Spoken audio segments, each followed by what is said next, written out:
I can tell you exactly what the Fed's going to do, and you can do this at home. So if listeners want to take notes, it's really easy. First of all, what is the problem the Fed's trying to solve? What is their solution?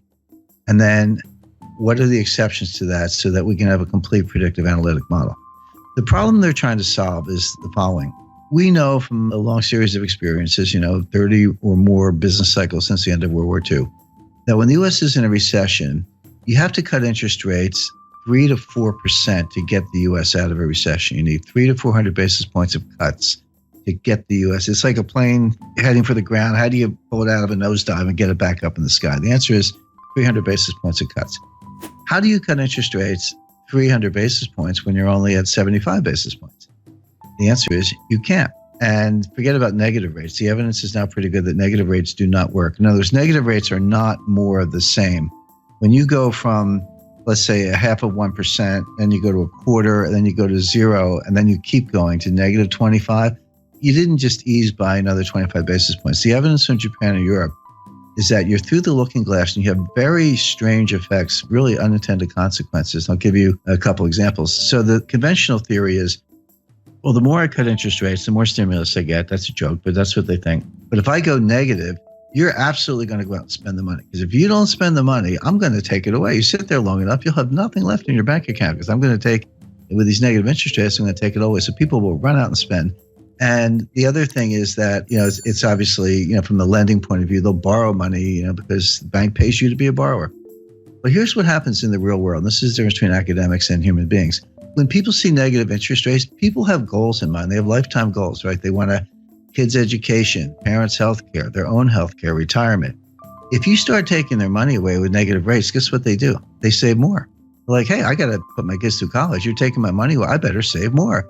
And then what kind of signal is the central bank sending with negative interest rates? They're sending a deflationary signal. So people go, well, if you think it's going to be deflation, I'm not going to spend money. I'll wait till the price comes down. So you're trying to encourage lending and spending. And what you get is more savings and no spending, deferred spending. You get the exact opposite of what you want. So again, another egghead experiment gone awry. But the point being, so negative rates don't work. So zero bound really is zero. It really is a boundary. And Bernanke has said this in his recent writings, and I think he's right about that. So back to the problem. How do you cut interest rates 300 basis points when you're at 75? Well, the answer is you can't. So you have to raise them to 300 basis points. So the problem the Fed is trying to solve is how do they get rates to 3.25% before the next recession? Now, I'm not saying the Fed sees a recession, and that's easy because the Fed never sees a recession. In 102 years, the Fed has never seen a recession, never forecast a recession, but they know their economic history. We are 8 years into an expansion. It feels punk. I mean, the growth is anemic, but labor force participation is low, productivity is dropping. There are a lot of bad things going on, but in fact, we are in the 8th year, actually coming up on, soon be entering the 9th year of an expansion, which began in June 2009. Right. By the way, you have a hard time convincing most Americans that we're not still in a recession. Depressions are different than recessions. The technical definition of a recession is 2 consecutive quarters of declining GDP with rising unemployment, a couple other bells and whistles, little subjective factors, but that's basically it. So people, when you say depression, they're like, depression sounds worse than a recession. And if recession is 2 quarters of declining GDP, then a depression must be like 10 quarters of declining GDP because it's got to be worse. But that's not the definition. The definition of a depression, you can have growth in a depression, but it's below trend growth. In other words, if trend is 3.5, and you're actually banging out 1.5, 2, that gap between, let's say, 1.5 and 3.5% growth, that's depressed growth. It's an output gap. It compounds over time, and you never get it back. We are losing trillions of dollars of wealth. We are impoverishing future generations on a relative basis because of our inability to get back to trend growth. So the reason American people feel this and don't listen to the economists, and they're right, is because we're in a depression. So leaving that aside, the Fed at least understands the business cycle and the fact that the next recession, they say they don't die of old age, but they do die, and we're getting close to the next one. So they're in a desperate race to get rates up to 3.5% before the next recession hits so they can cut them to get out of the recession. The question is, can you raise rates enough to cure the next recession without causing the recession you're preparing to cure? That's the dilemma. That's the finesse. My answer is no, they're not going to be able to do it, but they think they can. Why are they in this box? Well, because Bernanke should have raised rates in 2010, 2011, in the early stages of the expansion, when the economy would have been much better able to bear it than it is now. Bernanke skipped a whole cycle. He skipped a whole rate increase cycle to pursue these wacky experiments and, QE and zero interest rate policy and all that. I spoke to Bernanke about this, and he used the word experiment. He said this was an experiment. Bernanke made his academic reputation by studying the Great Depression, in the wake of Friedman and Anna Schwartz and some others. But he was a great scholar of the Great Depression, and he got his chance to kind of try out his theories. But what he told me was, he said 30 years from now, some new Ben Bernanke, some young scholar will look back and tell us if we did a good job or not. We actually don't know right now. See, the Great Depression was really two technical recessions, 29 to 33 and then 1937-38. But from 33 to 37, we had an expansion, but the whole thing was a depression because we never got out of it. The stock market recovered the 1929 high in 1954. It was a long time to get back to even. But Bernanke's mantra was, doing something is better than doing nothing. I completely disagree. It's better to do nothing if you don't know what you're doing. And this is really the monetary equivalent of the Hippocratic Oath. Doctors say, first rule of being a doctor is first do no harm. Anyway, bottom line is, by pursuing QE and zero interest rate policy, Bernanke failed to raise rates during the early stages of a cyclical expansion, which he should have done. If he had, the economy would have been just fine, and we'd be able to cut them today, but he didn't. So Janet Yellen now has to make up for lost time.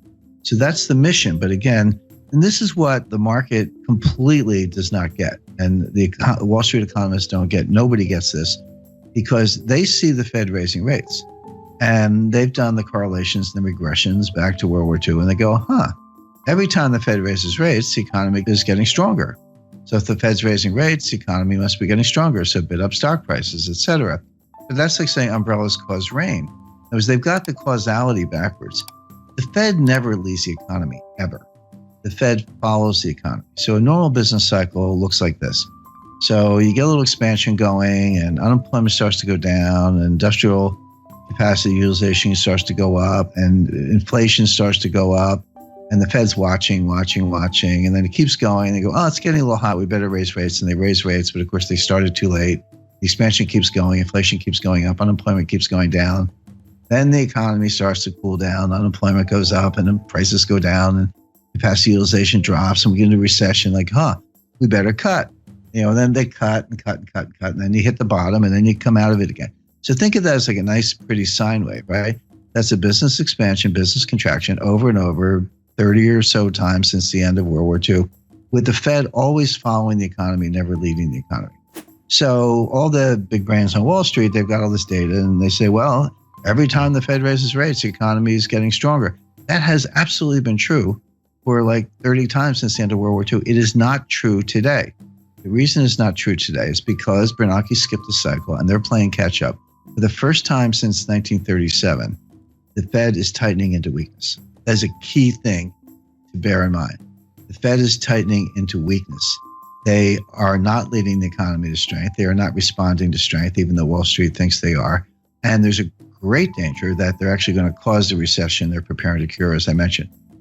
The Fed will raise rates 25 basis points 4 times a year from now until the middle of 2019, until they get them to 3.25%. So like clockwork, every March, June, September, December, for 2017, 2018, into 2019, look for a Fed rate hike until they get to 3.25%, at which point they'll be able to say, all right, now we're at 3.25. If we have a recession tomorrow, we can cut them back down to 0 again and get out of it. That'll be mission accomplished. Now, this is why I was sitting there in December like, yep, they're going to raise them in March. And right now, I'll tell your listeners they're going to raise them in June. There's your Fed response function. There's your baseline scenario. What are the exceptions to Fed rate hike? Under what conditions will they not raise rates? Because everything I just described to you, they've had in mind since March 2015 when Yellen took patience out of the statement. That was the end of forward guidance. And by the way, if you go back to 2015, I said they're not going to raise rates all year, and they weren't going to do the liftoff that people were looking for in March, June, September. And they didn't lift off in September because of the Chinese rate exchange devaluation. The stock market fell out of bed August 2015. Finally, they raised them in December 2015. And Wall Street was ready for March. I said, no. In June, no. September, no. It wasn't until December 2016 that they raised them the second time. So obviously, there are conditions under which they don't raise rates, notwithstanding the baseline scenario. So what are those conditions? There are three. Well, four, actually. So if you see job creation below 75,000, that will cause them to pause. By the way, pause is the key word. If you go home through the speeches, you'll see the word pause in Dudley's recent remarks. Pause is the Fed's jargon for we're not going to raise rates. We got the Jim scenario, which I took from the Fed, it's their scenario, or a technical recession. So, we're going to know Friday what the first quarter GDP is. It's pretty close to negative, but I'm not saying we're in a recession now. We might be. But if you see a recession, they'll pause. You see job creation below 75,000, they'll pause. By the way, that's a very low bar. If you see a jobs report, see, this is the other thing that confuses Wall Street. You see a jobs report with 100,000 jobs. So Wall Street goes, oh, that report's really weak. The Fed's going to think twice. No, 75,000 is the number. Yellen told us that. It was in one of her speeches. You just have to be a geek like me and read all the speeches. So the third factor would be disinflation. So the Fed has this 2% inflation target. They've missed it for 6 years. They're finally getting close to hitting it. By the way, I think the listeners know they use the PCE core deflator year over year. There's PPI and CPI and core, a bunch of inflation indices, but we know what they use. PCE core deflator year over year. That actually has been getting close to 2%. But if you see it turn around, if you see that gap down to like 1.5, 1.4, 1.3, then they will pause. The last condition for the pause is a disorderly decline in stock markets more than 5%. If you see a 6, 7, 8% decline, so if the S&P went down 100 points, Fed doesn't care. Dow Jones goes down 1,000 points, Fed doesn't care.